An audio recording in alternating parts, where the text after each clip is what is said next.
Welcome to the Masters Alliance podcast, Uncut. I'm Herb Perez. Today we are joined by Grandmaster Mescelle Smith. I remember her from back when I was competing, and she was a ferocious competitor and competed in the 1988-1992 team trials for the Olympics and Pan Am Games. And one of the most memorable things is how she handled that experience and then transformed it and her life to include a career in police enforcement, state trooper in New York, and then a successful school owner and also coach of the AAU team.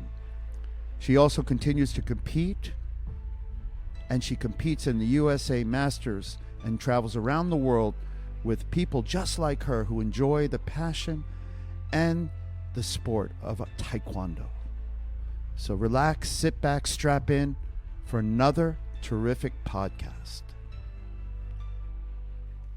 Welcome to the Masters Alliance podcast, Uncut. I'm Herb Perez, and today I'm joined by a good friend of mine. We met many years ago during our competition years, and she was competing and trying out for the 1988 Olympic team. And that journey has led her to an amazing place, not only in life, but in careers and things that she has come back to. I'd like to welcome Master Mescelle Smith. Yes, sir. How are you? Always good. You know, I couldn't think of someone better that I would like to spend some time with and talk a little bit about the passion that we both share, which is taekwondo. And towards that end, I wanted to start with a little bit about your beginning. You had begun at such a young age. Could you walk us through your early experiences in the sport and what key individuals or mentors shaped your development? Oh, yeah. Yes, sir. Actually, I started kind of late. I started at 17 in high school. And a good friend of mine, who I'm a dear friend with today, actually got me started. And actually, I started by being a little bit of a wise butt because during lunch, he was in the gym and he was practicing his pumse. And I was actually, being silly and saying, you don't know what you're doing and that kind of thing. And he invited me to a class and I went and it just absolutely blew me away. My 17th birthday was coming up and I went home and I asked my parents, and that was what I got for my 17th birthday. So I started and never looked back. Wow, that's amazing. Well, 17 is still kind of young. There are people that start later in life and they don't take it to the amazing place that you did. But starting at 17, I mean, you've reached the rank of 8th Dan Grandmaster, which is a remarkable feat. Could you elaborate on your training and maybe the personal growth required to achieve this level of mastery? Yeah, my instructor, Grandmaster Les Stampino, and I never knew this, I actually started training only 3 years after he attained his black belt. And so I was one of, and still am, his senior student there. And so we kind of, he was ahead of me, but we kind of made this journey together, I guess you would say. And I was actually really, really extremely introverted and shy. So, I had a lot of problems growing up, being bullied, the same old story. And I was the quiet one, so I was the easy target. And then, I started taking taekwondo and literally did not make a sound, didn't look anybody in the eye, didn't key up uh, and until green belt, actually. So it was really weird that my instructor stuck with me, but I was that introverted and shy. And then, going through the ranks, I had a good friend of mine, Michael Smalls, join with me. So I kind of had a little support system as I was going through the ranks because he had trained prior in a different discipline. And then, basically it was a competition school. I mean, we started right out at white belt competing. So, I would compete and would lose constantly. I lost for 2 years straight, had a really tough time with controlling my emotions, my anger and things like that. And, one day my instructor said, if you want to continue to keep sparring, then I'm going to have you start competing in forms. So he made me start competing in forms, and I'm competitive. So, I did the best that I could in forms, and it actually did. It calmed me down. It taught me how to, control my emotions, my nerves, everything that goes into competing. So to this day, I'm a strong believer in, you got to keep that pumse going, because it just keeps your mind strong. Well, Grandmaster, that's a great point. I'm not a huge Pumse fan, but having just had to test for my last Dan in the Cookie one, I had done a lot of work on it, and I find that it helped me understand a little bit better the purpose of Pumse. But with your competition record, which is awe-inspiring, could you maybe share a specific tournament or match that pushed you to your limits and taught you the lessons of perseverance and resilience? Oh, absolutely. First thing that comes to mind is 88 games. That's the first thing that comes to mind. It really pushed me financially, mentally, physically. Um, and as early as 85, I mean, I hadn't even heard of Olympic sparring. I was a point fighter before then, but I kept getting disqualified for contact, and so my instructor heard about taekwondo going into the Olympics. He said it's full contact. This is right up your alley. So it was basically I had to learn a whole different style of fighting, which was mentally exhausting and frustrating. But my first national championship with at then USU, right, and now it's USAT. I was lucky enough to get bronze, so I was invited to a training camp at the Olympic Training Center, and I was out there for a week, and I felt like just didn't know the steps, didn't know the terminology, and thank God, Lynette was Lynette Love. She was patient but stern, and that's what I needed. And you, sir, were patient but stern. You required a certain level of commitment and excellence out of the athletes, and so I learned that right on.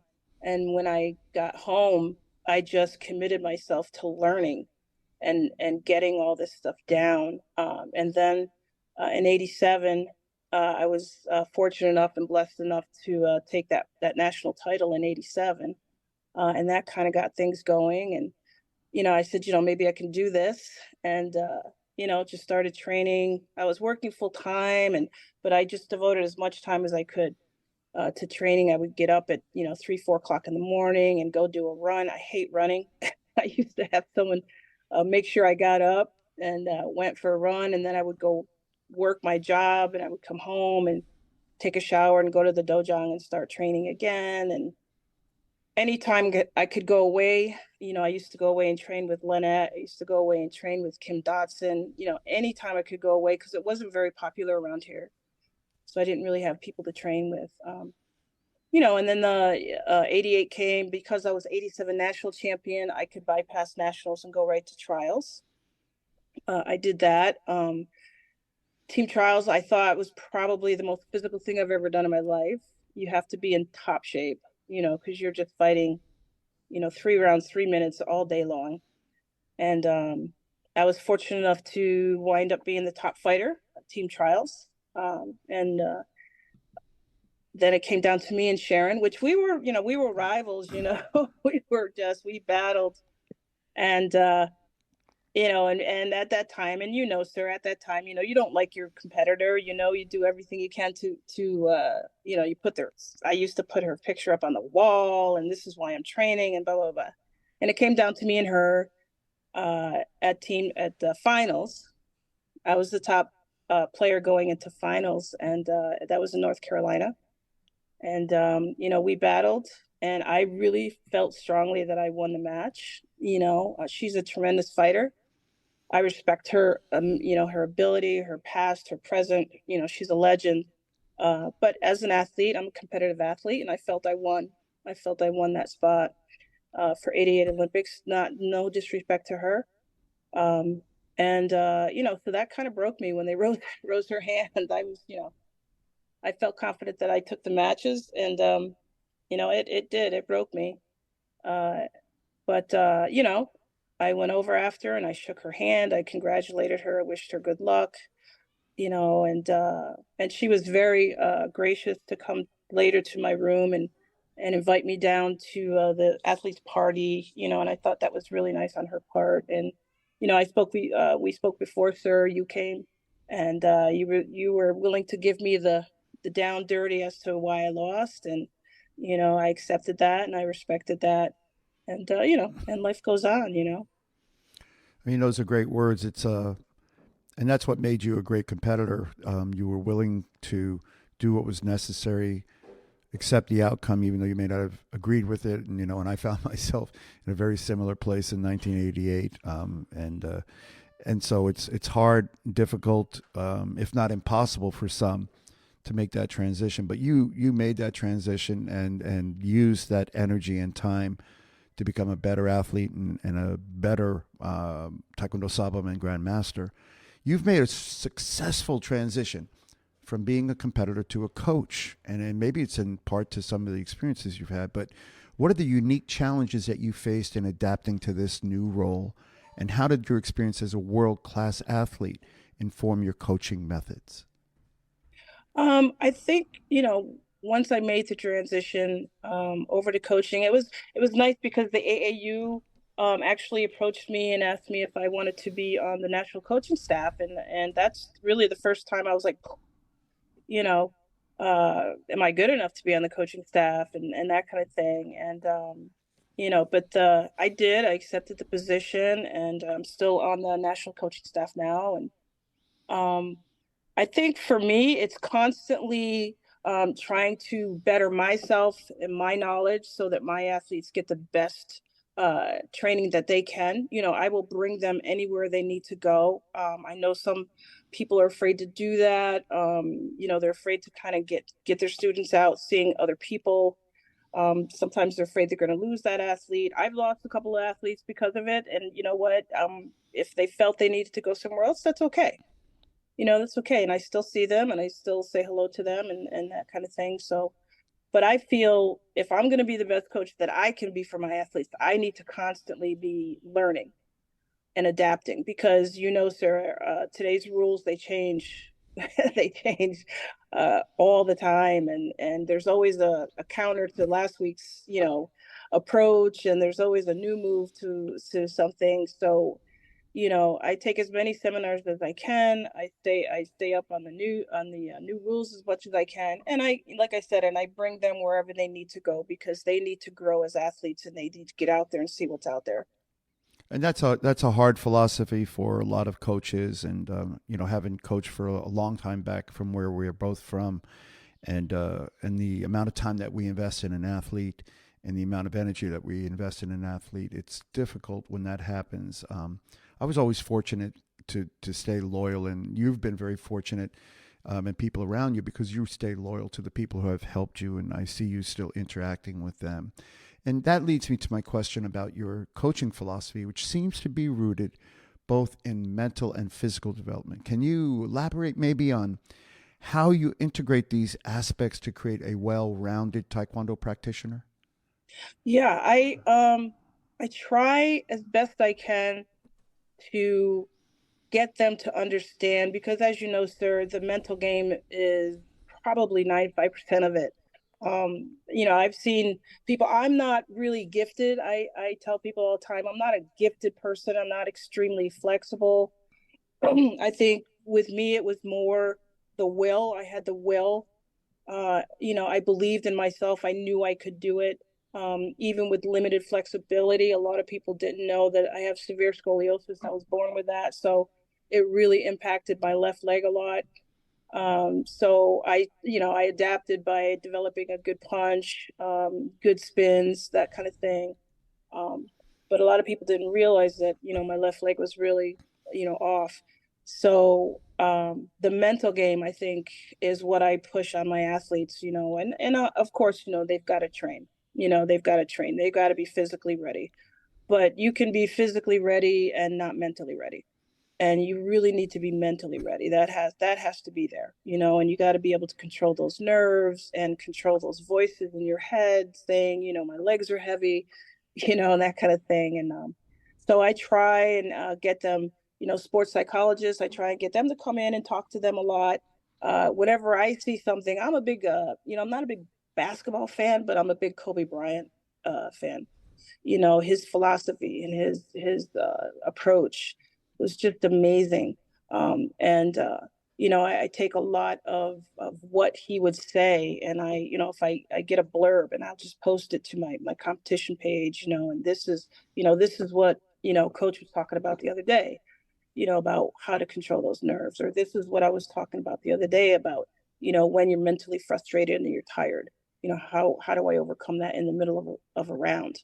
That kind of thing. So, yeah, I try and stay mentally focused with them as much as physically focused with them. I think that's important, and obviously, it's amazing that you continue to share those with your athletes, because many people aren't willing to invest in themselves, and it sounds like you continually invest in your work product, but more importantly, into your knowledge, and then you share that with the athletes. And that's I think it's a great trait. But you have some experience as a New York State police officer. Which luckily I have never been pulled over by a New York State trooper or police officer.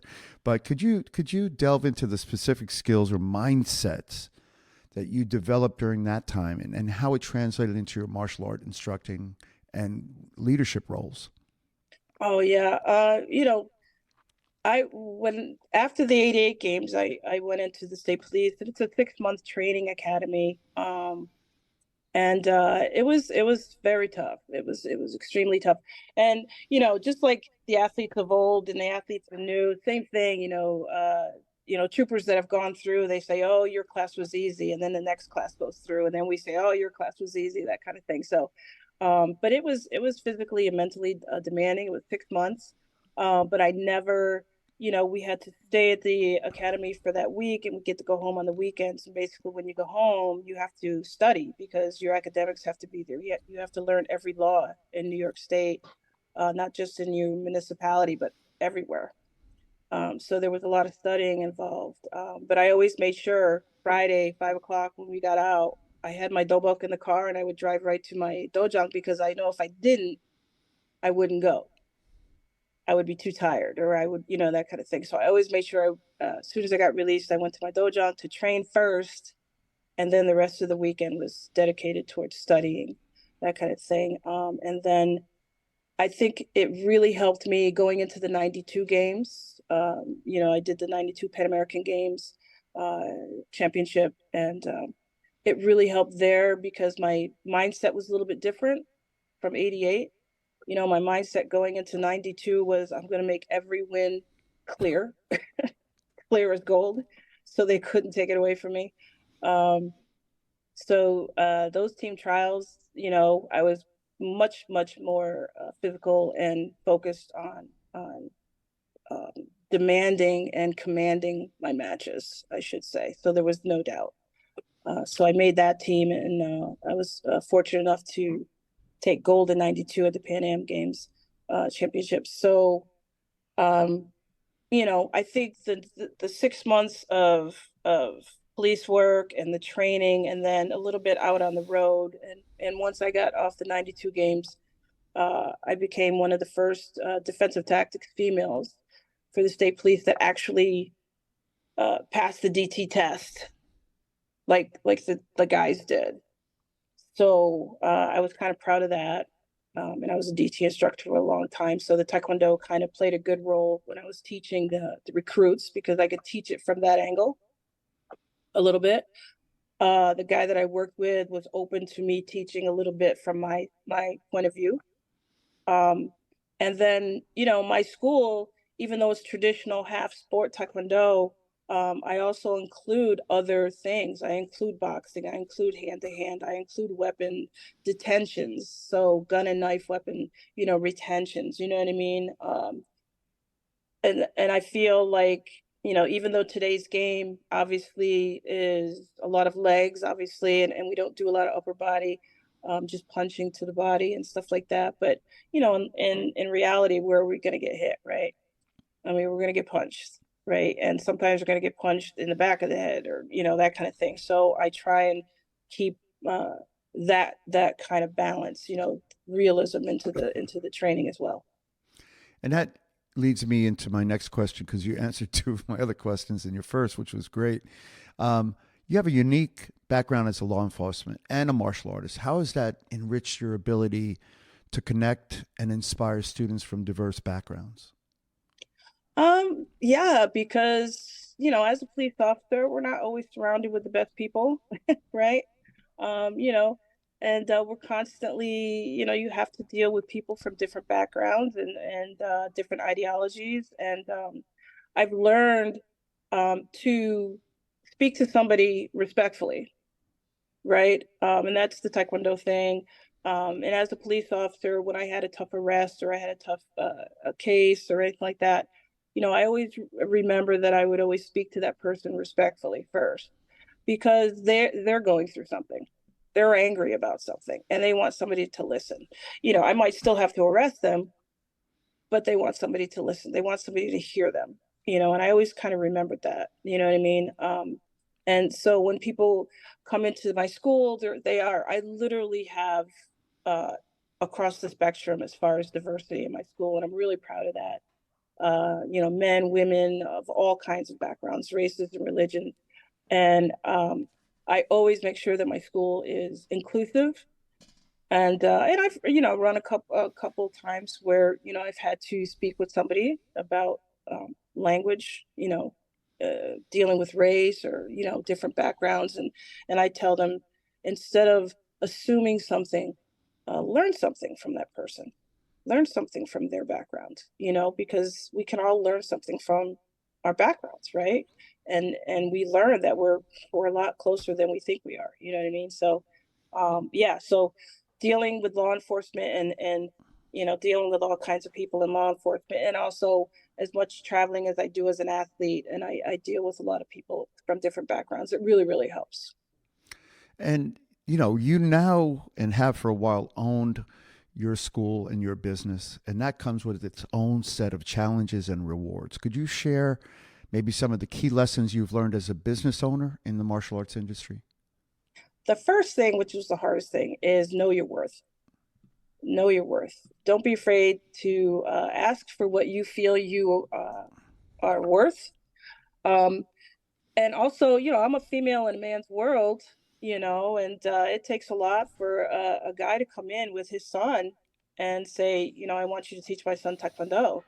They could go somewhere else where they have a male, so do I have to do a little bit more marketing? Sure. Do I have to sell myself a little bit more? Sure. Do they have to know, when I hand somebody a pamphlet, is my resume right there on the top? Absolutely.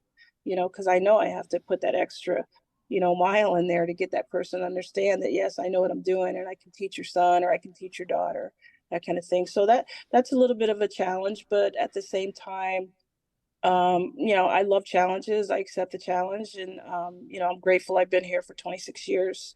So, in a little bit of a downside for me is, and I don't want to get personal, but relationships are tough when you're a female school owner.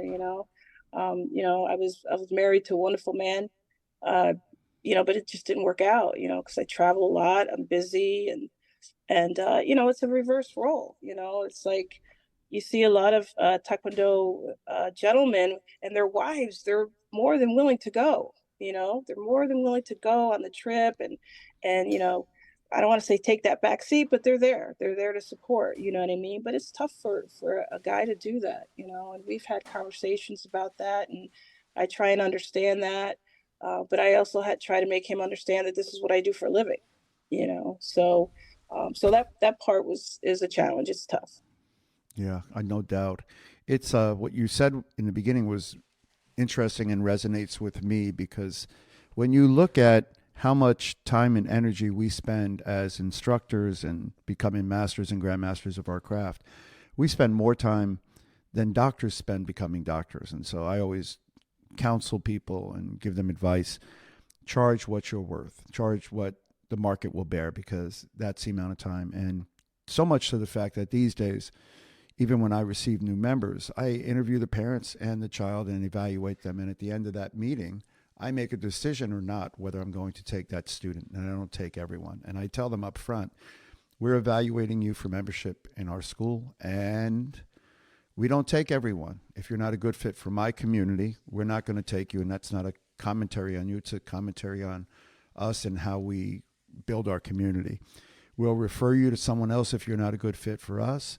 And then, to be honest, we extend them 24 hours to make a decision. At the end of that, we don't take them, and we don't take them if they come back. And I think this is hard for people because I think in our industry, so many people think that they choose us. And for so many years, people have done that. They've allowed themselves to be chosen. I don't allow myself to be chosen. I choose people because I want to build my community.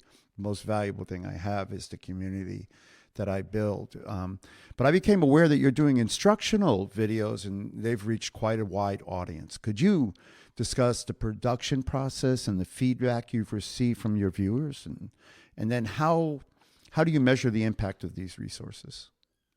That was a little while ago. I haven't done one in a while, but I did three.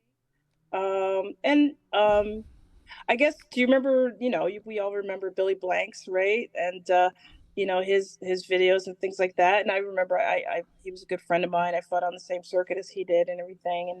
And I was approached to make these videos, and I said I will, and just like you said, sir, I'll make them on my terms, right? And my terms were, it had to be from not only a fitness level, but a women's self-defense level. It had to incorporate that women's self-defense. So I'm not just going to do, 30 kicks on this leg, 30 kicks on this leg, and let's jump around and be happy. I wanted to make sure that it also sent a message, on women's self-defense and, how important it is for women to know how to defend themselves and things like that. And they did well. I mean, at one point they were, I forget the young lady who was number one fitness, but I was like number two for a little bit. So, but then, like I said, when things got busy, I had to kind of turn my attention to more coaching, and then I got back into competition a few years back. So I've been competing too. So that's kind of been taking up some time too.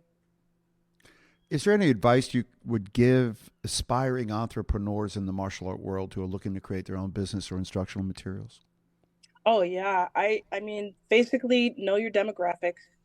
That's the first thing, know your demographics. Second thing, like I said before, know your worth, and don't be afraid of that. Don't be afraid to, people call it bragging. I don't call it bragging. I call it, you've done something with your life, and don't be afraid to share that. So I don't call it bragging at all. So don't be afraid to tell people what you know and what knowledge you can give them. The other thing I think is, financially, you have to understand what your limit is and stay within your limit, because a lot of times, especially when you open your first dojo, you want it to be, you want it to pop, you want it to be state of the art. But a lot of times that can be detrimental because you don't understand right away what it costs, the overhead, and what it, give yourself 4 or 5 years before you start, really expanding, because you get, then you have, a little bit more knowledge of what it takes to actually keep those doors open every day.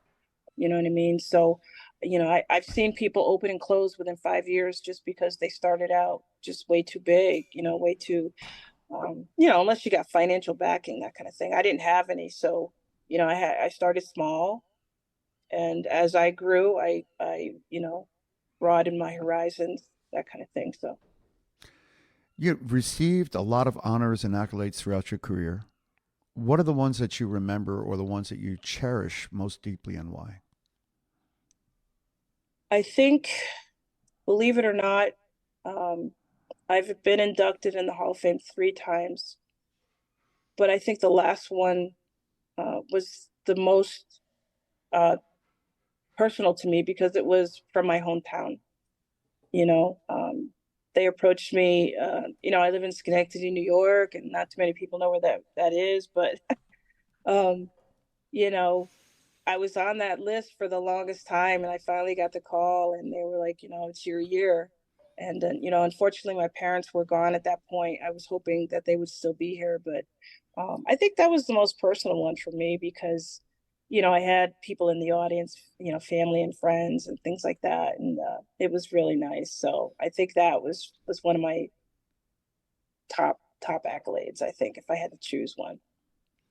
How do you hope to continue inspiring new generations of martial artists and entrepreneurs?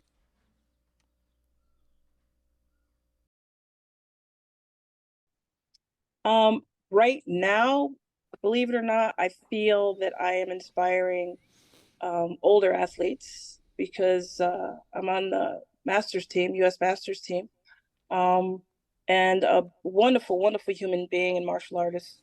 She's our captain, Master Trinity Osborne. Started this out as just a whisper, and it's just blown up. She's just done so much, and I think for me, I hear all the time, what an inspiration I am at my age. I'm going to be 63 and still competing. I love getting in the ring. you know, I don't look the same way, but you know what? It's amazing. I have an amazing time. I love staying in shape. And it gives me a purpose. It gives me a goal. And when somebody comes up to me, or if they say, they saw one of my workouts on Facebook, um, they say, Meschelle, you're such an inspiration, and that really makes me feel good, and I'll get, private messages, and how can I do this better, and how can I get started, and it's just people that, I didn't think I'd ever hear from, or just out of the blue, or just people that I don't even know, and hey, I just want some advice on something, and to me, that's amazing. It's very humbling, that I can still, you know reach out to people and give them knowledge and give them help and that kind of thing. So I think that part of it is really good. Um, and I hope, I'll be there for as long as I can. So And I think that, I remember not only your previous career, but I'm watching this new one with the U.S. Masters team, and I think having met Trinity and then a few others, in my mind, I think about, although I don't uh, compete anymore, I love competing.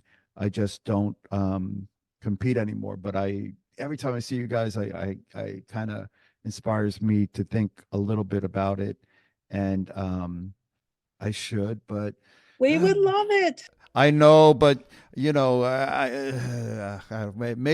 my last big competition, my instructor gave me some great advice. He said after the Olympics, he said retire. I wanted to fight one more year, but I had my student fight instead, and he went on to compete in the '93 World Championships, and had a great career, Peter. But I always wish I had done that one more. But I've seen some great people. I had my time and I enjoyed it, and I'm happy. But I'll still hold out hope maybe one day to come with the U.S. Masters. Could you share some details about your upcoming projects or initiatives that you're working on, and what may be particularly exciting you? Right now, the immediate future, basically, I'm training for next year for the World Masters championships in Taiwan, and I think we're also going to compete in Sweden next year. So that's primarily what I'm working on personally right now is keeping my body, injury free, and being smart about how I go about my workouts and things like that. Because, I don't spring back as fast as I used to.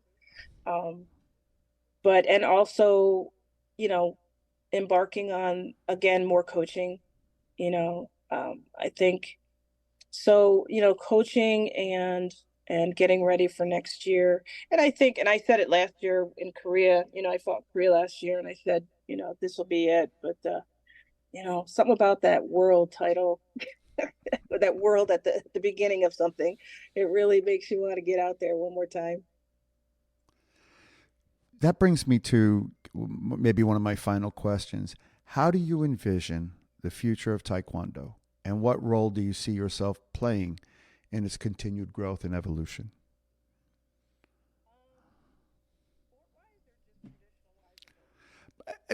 Both. I mean, it's, I think one of the things that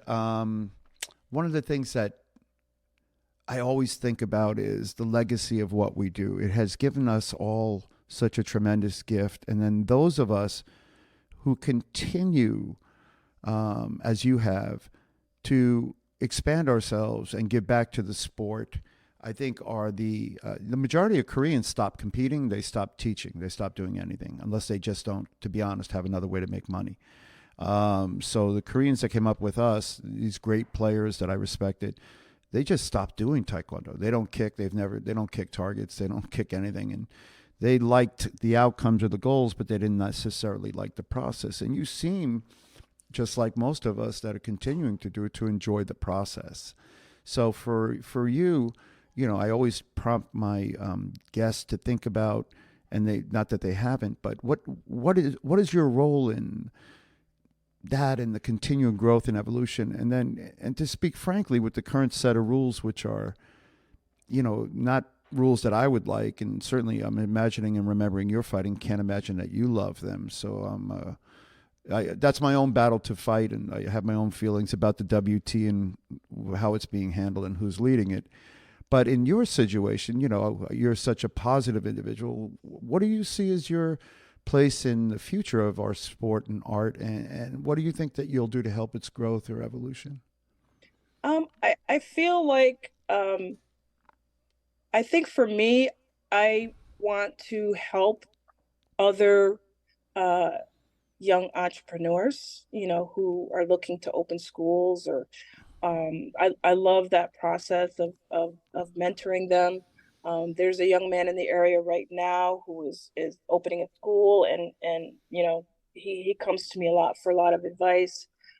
And I really love, helping people. I like helping people to, answer those questions that I didn't have anybody to answer for me when I was opening up a school. We kind of learned by oops, let's not do that again, kind of thing. Um, so I hope that I can continue to mentor. I mean, I really enjoy helping. I hope that I can continue to coach and expand my craft as a coach.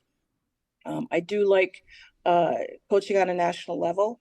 I do like coaching. I haven't gotten to that high. I'm in the level 2 bracket right now, but I love watching these high level coaches, and I study them, and how they coach their students and how they train their students. It's just really interesting to see that process. Um, so I hope that I can continue to mentor people. I can continue to train people. Um, I don't know how much longer I'll run a traditional school, but I will always, in some way, shape, or form, be uh, training athletes and coaching athletes. I know that. I know that's what I guess, destined to do, if you want to call it a destiny. I know I'm always going to be involved in Taekwondo in some way, shape, or form. So, And I think that's a great start, and certainly a great continued legacy. I'm going to invite you to another conversation we're going to have later about the sport in general, and I hope you'll accept my invitation, and it'll be a forum kind of on the same topic.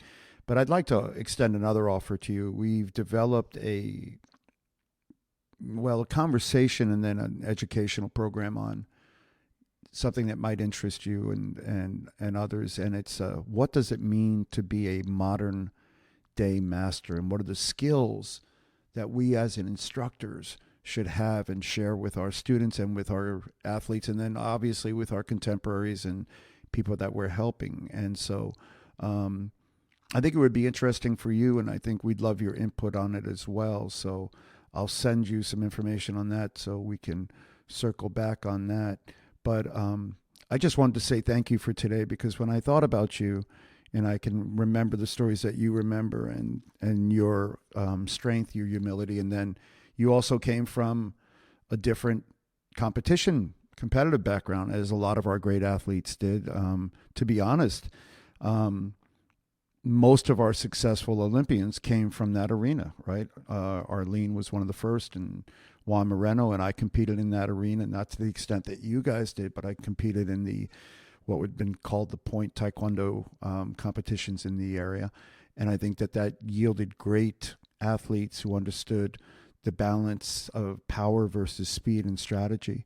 And you always exemplified that, and you always carried yourself in that way. And I also would like to applaud you for staying in touch with and recognizing the people like Lynette and Kim Dotson, who's also, I think, is very similar to you as a fighter, and those people that you came up with. But your continued passion, and I hope it never changes, Grandmaster, for the sport and the art. And where is the next Masters, the U.S. Masters? What country? It's either going to be Taiwan or Sweden. I believe we're going to do both. Nice. Well, if you go to Taiwan, I'll come because my wife is Taiwanese, and that'll give me a reason to visit. Sweden, maybe. But on behalf of the Masters Alliance podcast Uncut, I wanted to thank you for sharing your extensive history as a career, as a passion, as an avocation, because I want people to hear that story and understand the path is hard, but it's rewarding, and you certainly are an individual who demonstrates that. Thank you so much, sir. I can't tell you what an honor it is to be asked to do this. I was actually kind of starstruck, not gonna lie. But I've always, and you know this, sir, I've always respected you as an athlete, as an advocate. I love your passion. I love reading your posts. And, there's not many people out there who are willing to speak. And, and like I said, as a coach, I mean, I love that the athletes are still doing as well as they are. Today's athletes are wonderfully talented, but yeah, we've got, and it's always, again, it's a generational thing, right? One generation has an opinion about another generation, but we love the sport. We have the passion for the sport, and we respect the athletes. And I think at the end of the day, that speaks a lot. So I truly appreciate you inviting me, and thank you so much. Kind words, and thank you so much. Well, I told you that was going to be a great podcast with an inspiring individual who has had an amazing career, diverse career, and successful career, following her dreams and her passions all the way from early days of competition, which continue even today as a USA Masters competitor, traveling around the world with her friends and enjoying the beauty of Taekwondo.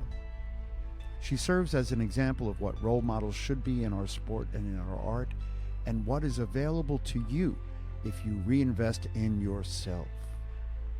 This has been a Masters Alliance podcast Uncut with Herb Perez, and please check out our other versions of the podcast with equally as inspiring individuals who share their methods of success and their passion for all things Taekwondo. Until next time, stay safe, stay strong.